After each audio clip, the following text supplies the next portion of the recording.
یہ ناک کی ہڈی بہت لوگوں کی بڑھ رہی ہے، جیسے رات میں سوتے ہوئے بندہ سانس نہیں آ سکتا، ناک کی ہڈی جو ہے کھراٹے نا بہت وہ ہوتے ہیں۔ خشکی کی وجہ سے بڑھتی ہے.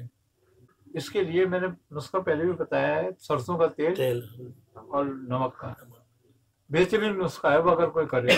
کتنے لوگوں کو میں نے دیا ہے جو ان کو 2-3 دفعہ آپریشن کرا چکے تھے، آج بالکل ٹھیک ہے.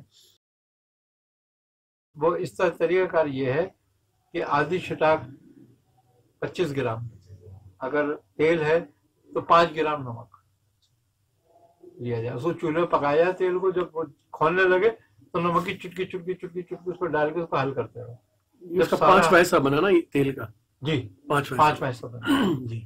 اور پھر وہ نمک استعمال کرو. اچھا یہ دائمی نزلے کو ختم کر دیتا ہے.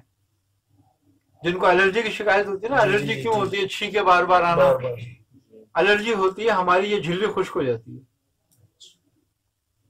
جب یہ خشک ہو جاتی ہے تو کوئی بھی جب ہوا لگتی ہے نا تو اس پہ اثر کرتی ہے، تو دماغ میں تحریک میں آ جاتا ہے.